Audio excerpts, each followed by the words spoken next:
佛爷，你说二爷他……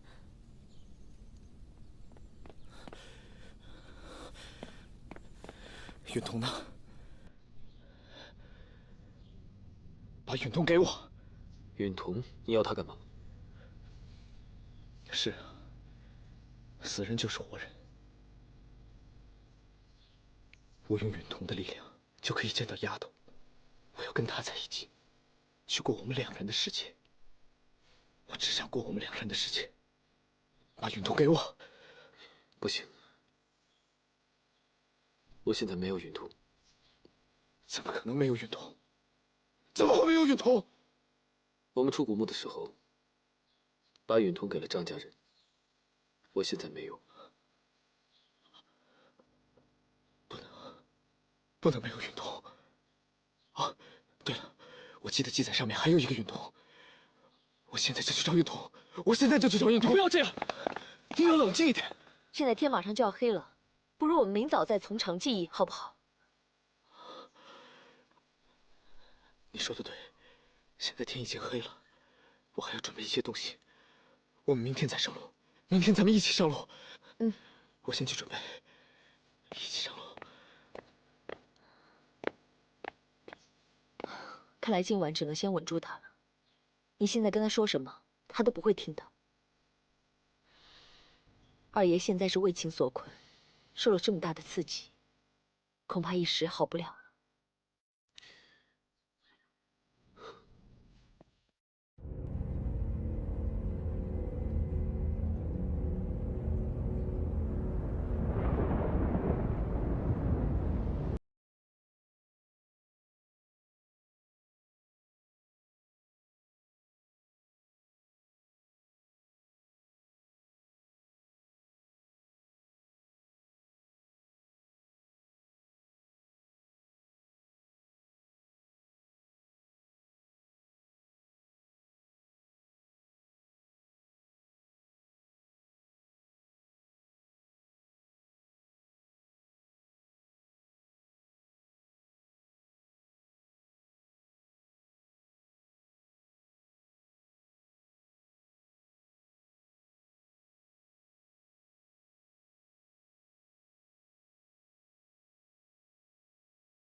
二爷不见了。什么叫不见了？我今天去给他送早餐，发现他根本不在房间，一定是他昨天假装回访，其实偷偷跑掉了。我们去哪儿找他呀？佛爷，我跟你一起去。新月他们还在白桥，需要你的照顾。你放心吧，我会把二爷带回来的。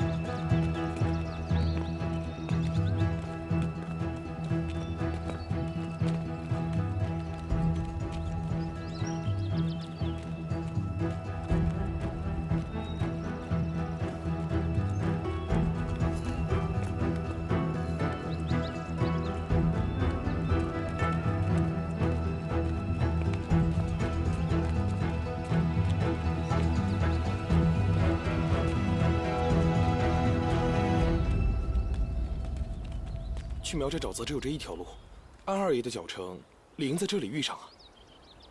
我们可能真的低估了二爷。继续往前走。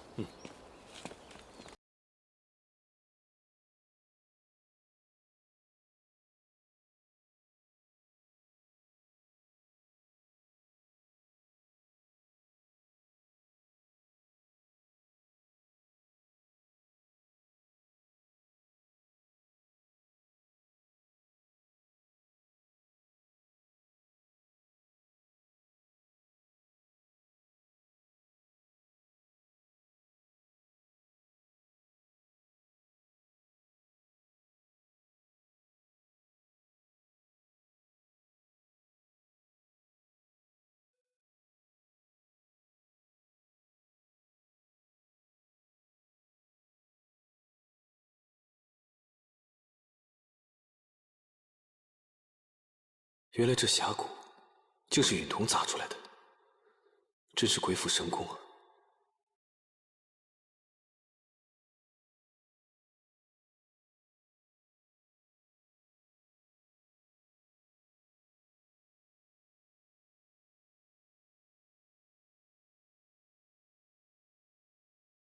壁画上画到允童，是以斜入的方式砸进来的，画的指向应该就是这个地方。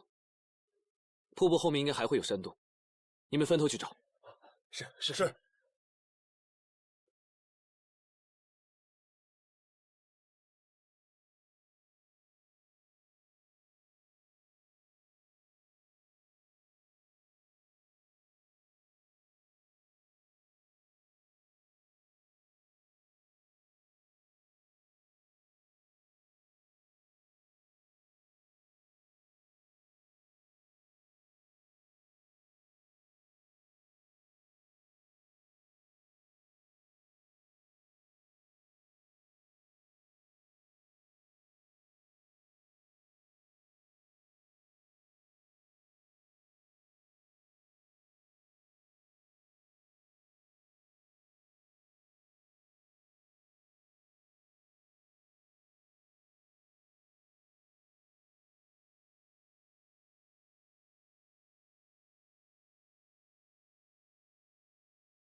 二爷，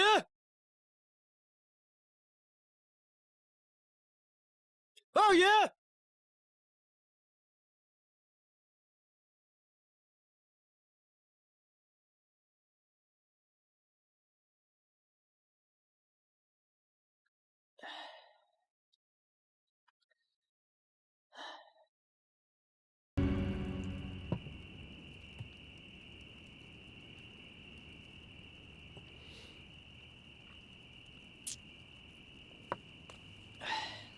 哎呦，齐先生，劳烦大土司了。来，请坐，请坐。来。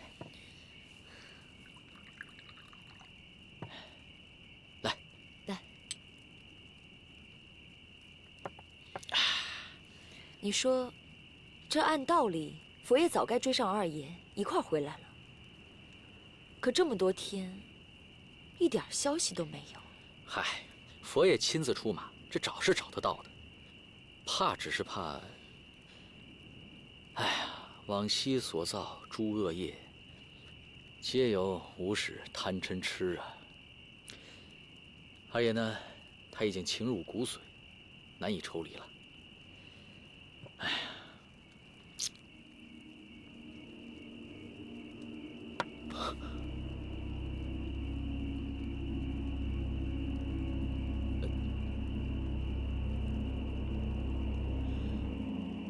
大土司，你看这，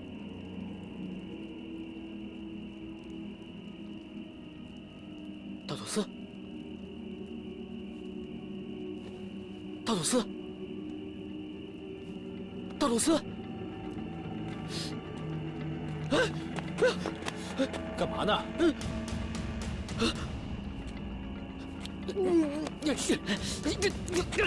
干什么，八爷？疼不疼啊？怎么不疼啊？大土司，大土司，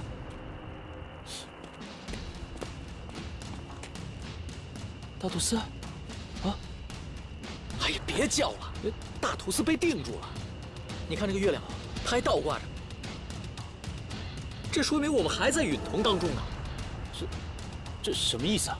哎呀，就是说我们本以为我们自己出来了，其实不然，这出则是进，进则是出。八爷，你的意思就是说我们还没从墓里出来吗？对呀，对什么呀？怎么不对啊？你看啊，我们从墓里出来，拿着允同回了长沙城，从长沙城找到了大土司。哎呀，我们现在还在墓里面，就是说你刚才说的这些都是假的。真不知道这长沙城现在到底是个什么样子。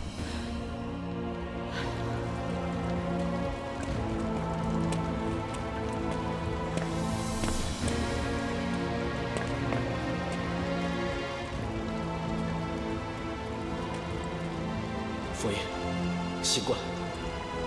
佛爷，佛爷，醒过来！佛爷一定要醒过来！佛爷一定要醒过来！佛爷，醒过来！醒过来！难道我们还没有走出允同？这一切还都是幻觉？那二爷留下这些文字，一定是发现我们并未走出幻觉。他知道我一定会来找他，所以才留下这些文字。不仅要唤醒自己，更是为了要唤醒我。那老八他们？多年之后，齐八爷结识了一位德高望重的西方学者。学者终于揭开了重重疑点。允同是传说中千年的天外来物，是外太空的坠入陨石，因质量巨大且带有奇特的能量，在其周遭范围内形成特殊的引力场，令周围的物质发生异变。接近允同时，会影响人的脑电波，因磁场混乱而导致出现幻觉。所谓幻觉，就是因脑部额叶受到电波刺激，储存在内的记忆产生错乱，被碎片化调出，从而导致进入混乱和恐慌的境遇中。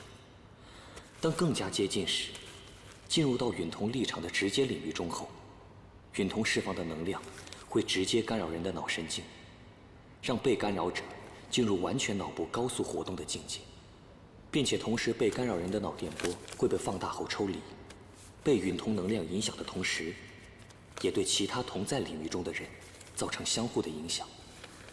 这种强大的干扰力量，如果落入心怀叵测之人手中，后果不堪设想。而日本人和裘德考一心寻找允同，张大佛爷势必要阻止歹人得到此物。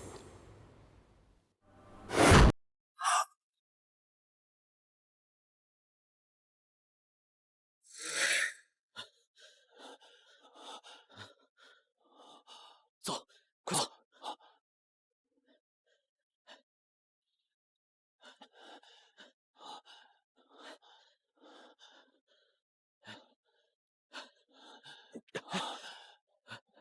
哎，这下你总该相信我了吧？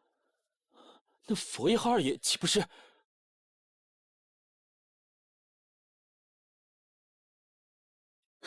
我派去夏目的人死的死，伤的伤。现在张启山跟二月红又突然失踪，至今没有半点音讯。这古墓里一片混乱，全是尸骨。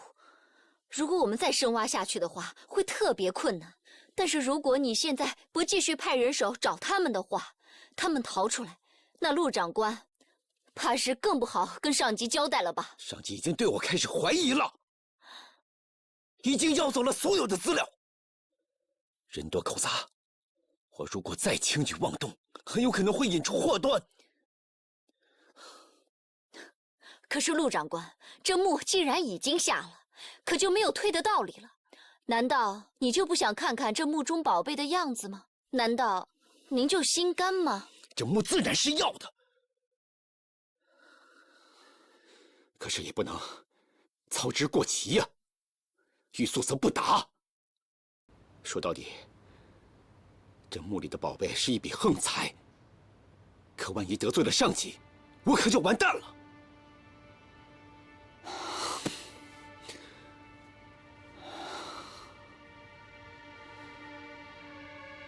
霍当家，你总不能逼死我呀！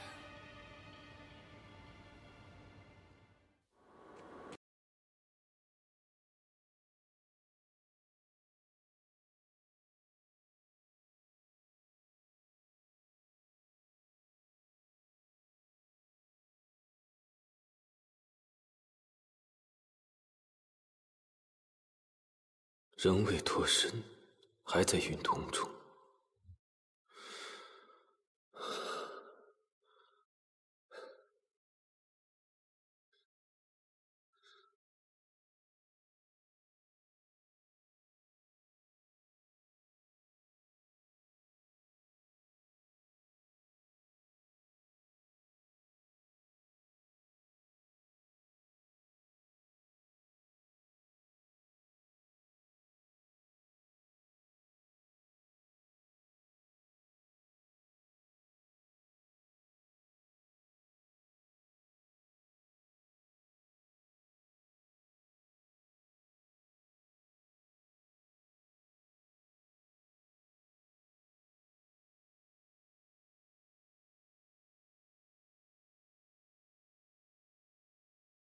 军姿虽然最简单，但也是最考验忍耐力的一项。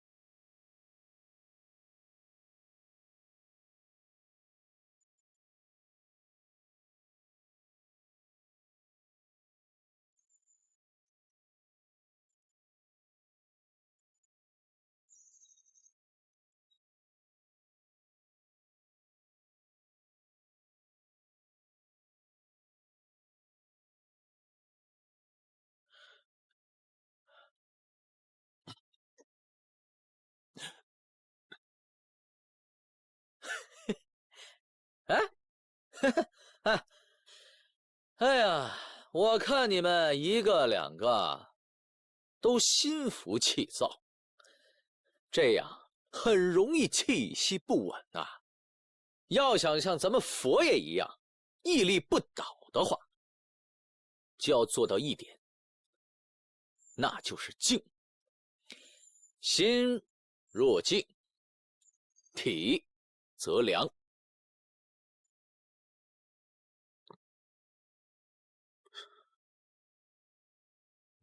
心则静，体则凉。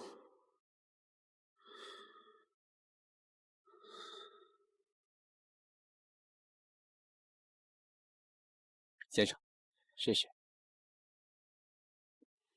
裘德考先生派人求见，说是有妙计，不知道是什么法子。你们中国有句俗话，叫螳螂捕蝉，黄雀在后。话虽如此，不过这件事情不是求一求天主就可以解决的。我对裘德考先生的能力从来没有怀疑过，只不过是见面礼。我已经给陆长官备下了。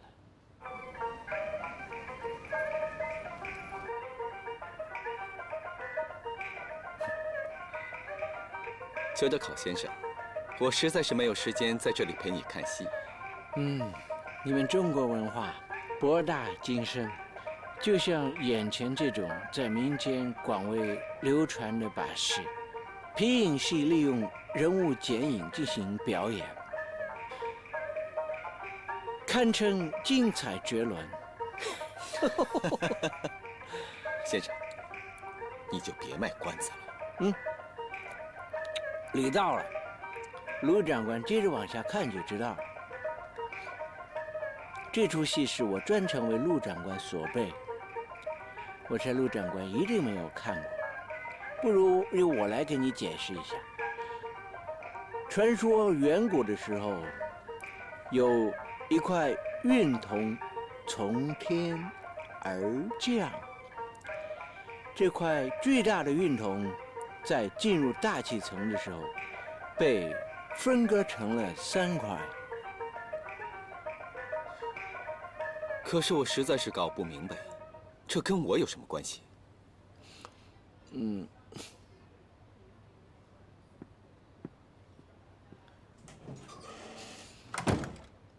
和你我都没有关系，却有息息相关。因为你苦苦追寻的古墓里的宝贝，就是这块具有神秘力量的运铜。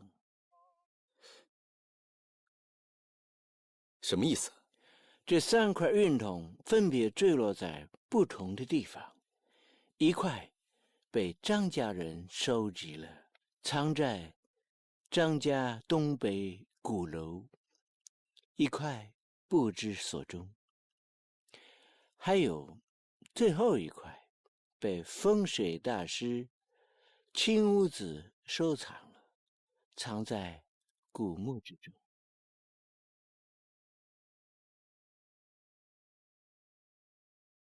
相传这块运铜有着神秘的力量，穿过运铜可以进入一个神奇的世界，里面有什么会发生什么，无人知道。先生的意思是，张启山他们很可能已经进入到了允同。也许。那我们该如何抓到他们呢？你抓不到，只有我能。这是我刚刚才成立的公司，自由买卖物品。我还真是有眼不识泰山，和先生相处了这么长时间，竟然不知道先生有这么大的本事。先生说的自由买卖物品，指的可是任何物品？我对中国文化颇有研究，年代久远的物品自然更为欣赏。先生做的这一切，都是为了夏目。我能帮你安然度过这次危机，还能帮你夏目把张家人抓回来，但我要管理九门的权利。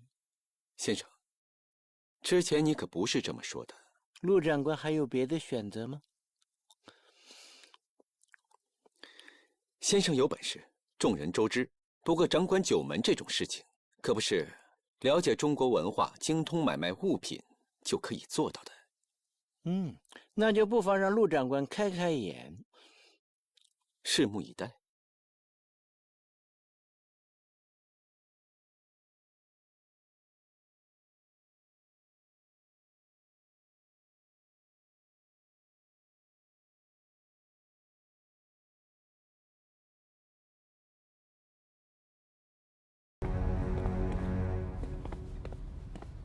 真是没想到啊！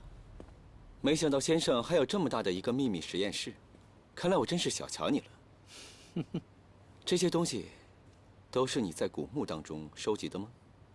先生搬来中国这么短时间，就收集了这么多东西？兴趣爱好而已。中国有句古话叫礼尚往来，既然先生为我准备了这么一份厚礼，这礼我自然是要还的。如果先生要的东西，陆某人不打算给你我的交易到此为止，因为我有的是办法让先生开口告诉我，如何避开墓下那些奇怪的事情。就算你安全下了墓，你也抓不到张启山。你凭什么这么说？因为你根本不是他的对手。你信不信？我现在就可以一枪打死你。信不信？我死了就没有人能帮你下墓解危机。抓张启山，你有本事，这我自然知道。不过你未免也太过自负了吧？我乃堂堂长沙布防官，九门之中也有不少我的人，就凭这些，难道还抵不过一个你吗？你对张启山也算是相熟，除了知道他是九门佛爷之外，还知道他是什么？你们中国人不是有句俗话叫做知己知彼，方能百战百胜吗？你对他一无所知，总觉得要赢他，但次次都被他逃脱。你就不觉得其中有所蹊跷？你什么意思？你想对付张启山，必须了解东北张家。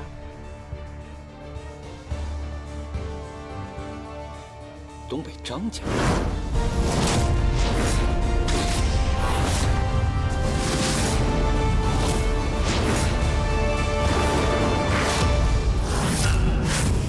知道张家的人不多，能探究其家族秘密的更是少之又少。只要你能把张家的秘密，还有古墓里运铜，上报给你的上级，上级自然会增援，到时你就可解围之，立下奇功。先生是打算帮我？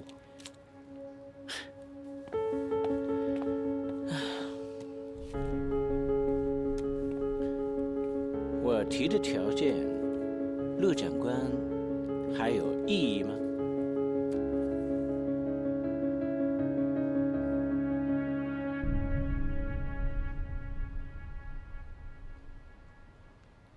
先生一早来到中国，就是为了九门还有古墓。你一直是等着我往坑里跳。我说过，只有我能帮你，不论是古墓还是张启山。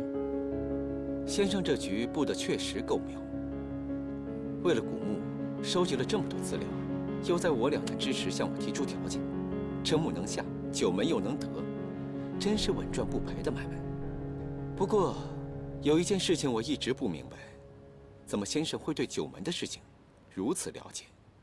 我说过，我对中国文化非常感兴趣，碰巧长沙城九门也有不少传说故事，我自然不会放过。先生想要的，对于我来说，只不过是顺水推舟的人情罢了，给你便是。不过，先生这么做，确实不大光彩，我很不满意。过程不重要，最重要的是，兵权还在你的手里。古墓里的宝贝，我也能替你拿。这生意确实是个好生意，我自然要做。不过，除此之外，你公司的分红，我要3成。哼，先生如此精明，想必这生意日后也会蒸蒸日上，日进斗金。这么一个赚钱的机会，我为什么要错过呢？长官取笑了，我不过是一个商人，能够发大财，你眼看着就会高升，何必跟我计较？一半。好。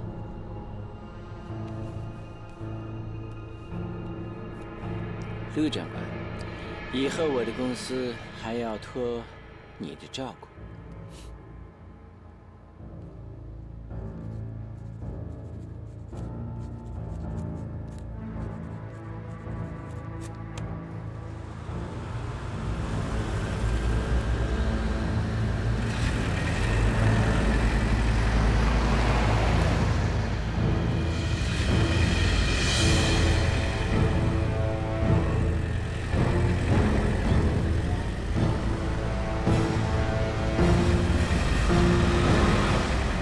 你说这部车里面运送的是什么？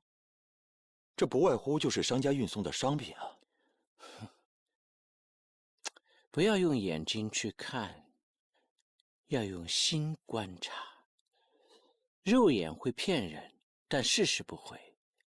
你看，这车轮碾压的地上，压出如此深的车轮印，说明里面一定有非常多也非常重要的货物。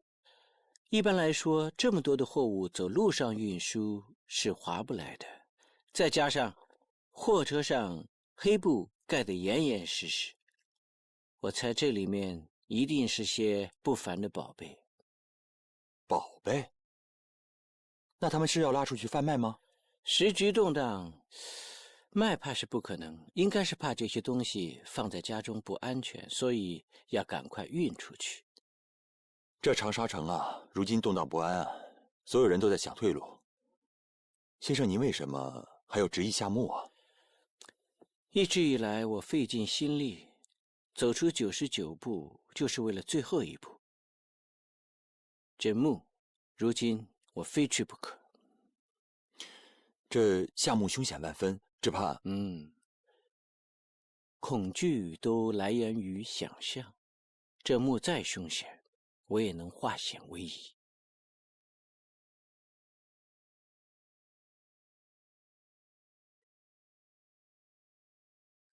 哦，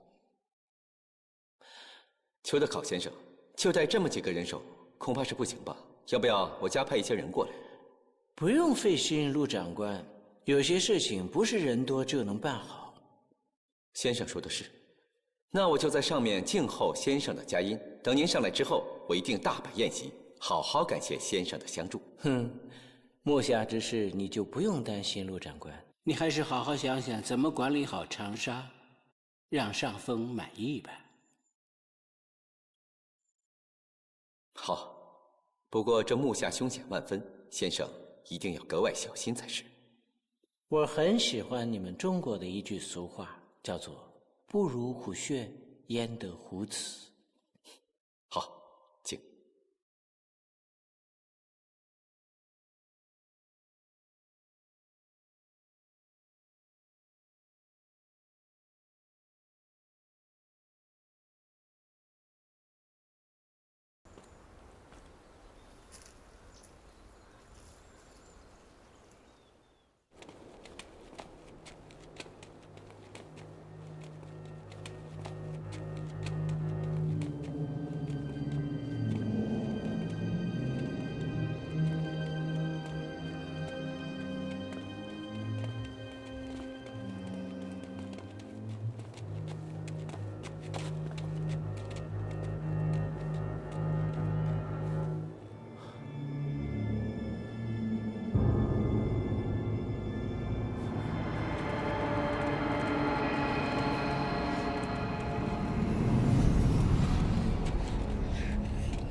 真有趣，这墓也太邪乎了，咋死了这么多人呢？你们中国不是有句俗话叫做“前人栽树，后人乘凉”？这些机关都已经让他们替我们试探挡下了，我们就更不用怕了。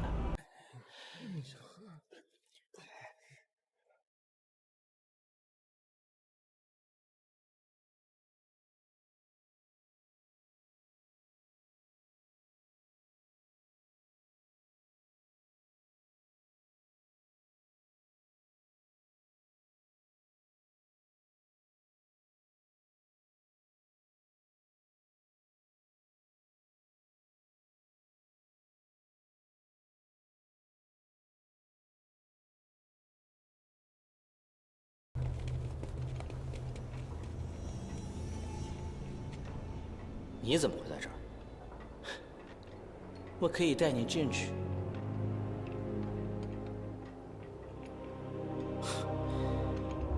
就凭你和这帮废物？我什么时候骗过你？我能走到这里，你就应该知道我的本事。你究竟是什么人？我的身份并不重要，重要的是你想进去，而我能进去。说的倒容易，要真那么容易进去，我还能在这儿等这么久？我这下来就已备好了万全之策。有时候你们中国人不得不承认，你们千百年所传承下来的东西已经过时了，还得靠先进的科学药物。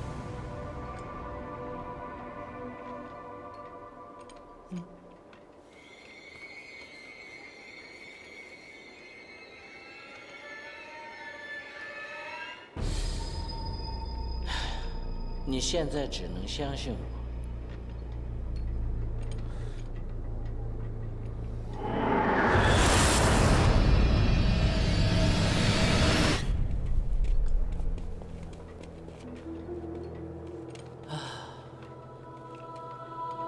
这里和我们之前来的地方不是一样吗？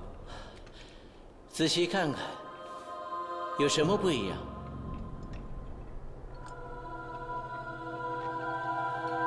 看不出来，不过是感觉有些不一样。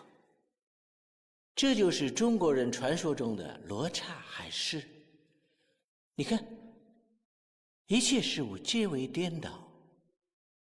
罗刹海市，那就是说我们看到的一切都是假的了。人生中的幻象，往往就是你以为走出了幻象，其实你才刚刚走入了幻象之中。你说的什么东西？我完全听不懂。我不管什么罗刹海市，只要能找到张启山就可以。他们应该也是进入了幻象之中，只是张启山应该有能力识破幻象，走出困局。不过现在看来我也高估他了，他还没有意识到这一点。先生，那接下来我们该怎么走呢？我们既然已经来到了他们所处的世界，那找到他们也就不成问题。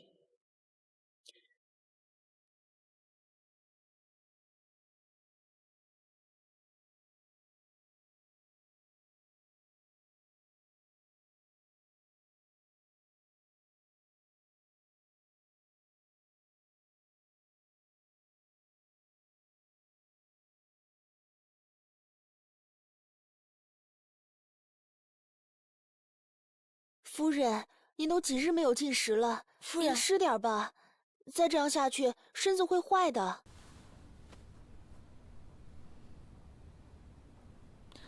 夫君迟迟未归，我吃不下。我知道您担心佛爷，可您自己的身子也很要紧啊。佛爷回来看您这么憔悴，肯定心疼死了。那我也得等到他回来才行啊。下去这么久，半点消息都没有，我哪还有心思吃饭啊？气死我了，真是岂有此理！哼！来人，给我拿套碗筷来，要景德镇官窑烧出来那套。是。贝勒爷，是谁惹您生气了？气死我了！你说这个陆建勋啊，我非得好好找个机会治治他不可。墓下面已经有很多人了吧？啊，他非要找一个什么外国人下去。嘿，我要是不给他点颜色看看，老虎不发威，他当我是病猫啊！又有人下墓了呀？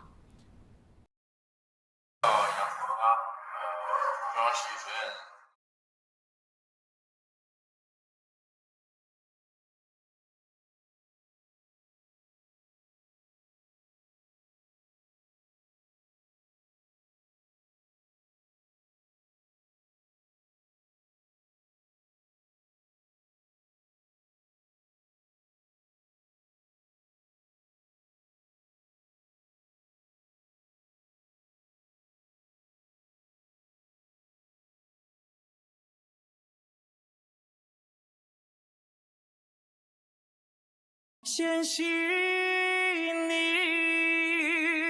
醉酒醉的要了眼睛。你说将来太难吃了。所以其实那个时候，其实我们可以单纯的说，如果我们摆在这里一张图，那我们那个裘德考一定知道。裘德考。那年红雪洞天一水秋的君唤起，千重旧骨藏头起。宿醉朦胧故人归，来轻叹深爱你。君唤起，铁马将军更引入海底。敬皇上，金戈震天涯，身高与相马，当故人算是家。清明麦亩之下落雨，桑青一芦花，隆冬新雪2八，长卷青石黑瓦，人歌回不来，东望里烽火记。太平长安梨园戏，在唐字里，最别将领再续，别击碎举义，让我一场戏，却将于正此里。看过故人中长戏，把木推去。